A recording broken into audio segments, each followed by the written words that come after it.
Longer லுமினா, Nellikuppam road, Guduvancheri ஜங்ஷன்ல இருந்து எக்ஸாக்டா 3 கிலோமீட்டர்ஸ். குக்கரி சேனலை பார்த்து யார் வேணாலும் சமையல் பண்ணலாம். ஆனா சுவையான சமையல் பண்றது எப்படி? நான் இதயம் நல்லெண்ணெயில சமையல் பண்றேன். ஆஹா ஓஹோன்னு பாராட்டுறாங்க. நீங்களும் இதயம் நல்லெண்ணெயில சமையல் பண்ணுங்க, பாராட்ட வாங்குங்க.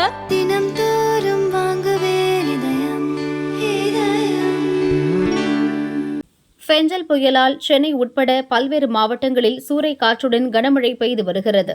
சாலைகளில் ஆறு போல் மழைநீர் தேங்கியுள்ளதுடன் தாழ்வான பகுதிகளை வெள்ள நீர் சூழ்ந்ததால் சென்னையே ஸ்தம்பித்துள்ளது. பல இடங்களில் சூறை காற்றால் மரங்கள் முறிந்து வேருடன் சாய்ந்ததால் மின் இணைப்பு துண்டாகி மக்களின் இயல்பு வாழ்க்கை பாதித்துள்ளது.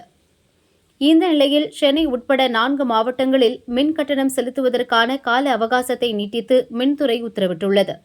இது தொடர்பாக மின்சார அமைச்சர் செந்தில் பாலாஜி வெளியிட்ட அறிவிப்பில், வங்கக்கடலில் உருவான ஃபெஞ்சல் புயல் காரணமாக சென்னை, காஞ்சிபுரம், திருவள்ளூர், செங்கல்பட்டு மாவட்டங்களில் காற்றுடன் கூடிய கனமழை பெய்கிறது. புயல் மழை பாதிப்பை தொடர்ந்து அரசு பல்வேறு மீட்பு மற்றும் நிவாரணப் பணிகளை போர்க்கால அடிப்படையில் மேற்கொண்டு வருகிறது.